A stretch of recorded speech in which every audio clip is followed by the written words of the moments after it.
This is your video checklist from the teacher of strings. We've handed out paper in my class, but today we're going to do a video checklist. So this is for parents and students of violin and viola players.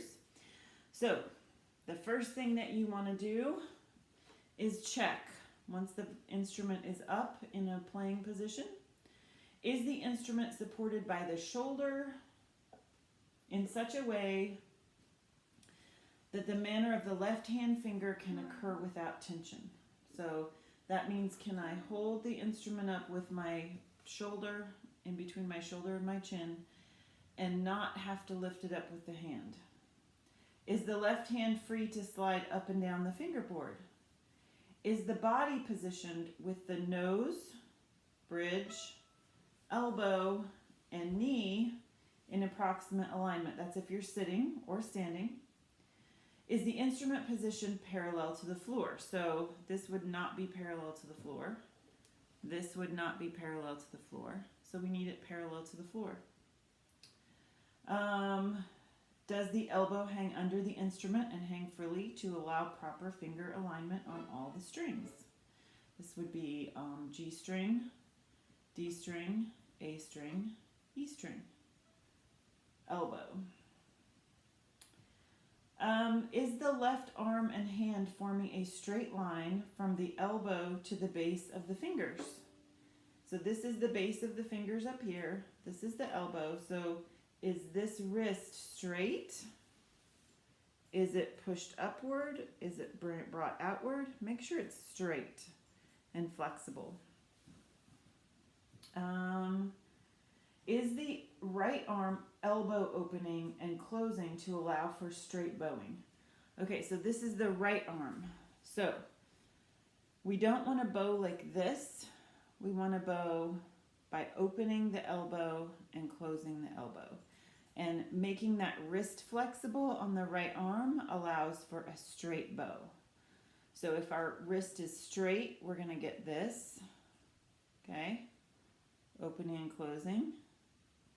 If our wrist, or stiff, as our wrist is stiff, we're going to get this. If our wrist is flexible, we're going to get this.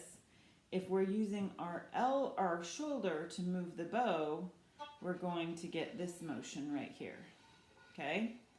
So you want to make sure you're opening the gate and closing the gate, opening the gate and closing the gate, opening the gate and closing the gate, and keeping your wrist nice and flexible, and keeping the thumb underneath the fingers and the pinky on top.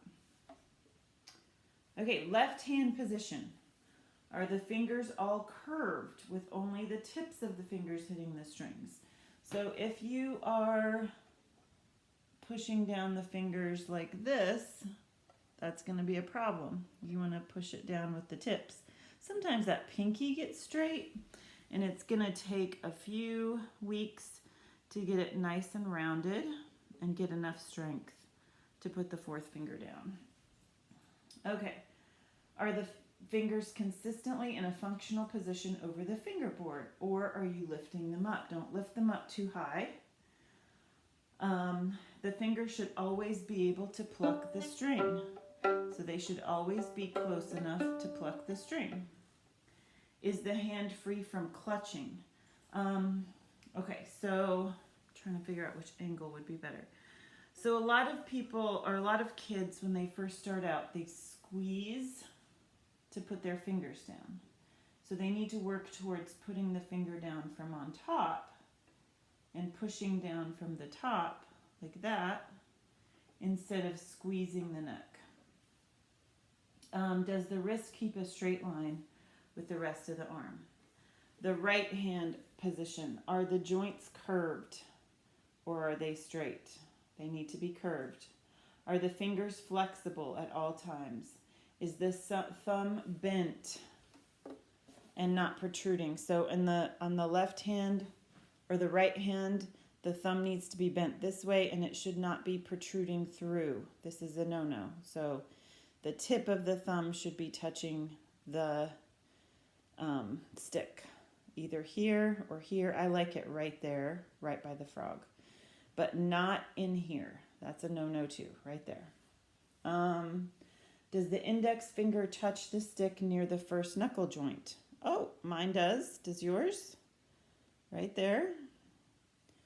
Are the second and third finger pads touching the frog? So second and third finger pads touching the frog. Mine hangs over just a little bit right here. Yours might come down a little bit more. But they should be right there. And the pad, this is the pad of the finger right there. This is the tip of the finger. And this is the pad. Is the back of the hand in the same plane with the forearm? Is the bow moving parallel to the bridge? Is the contact point consistent about halfway between the fingerboard and the bridge? So the contact point for the bow should be right about here to here. Okay?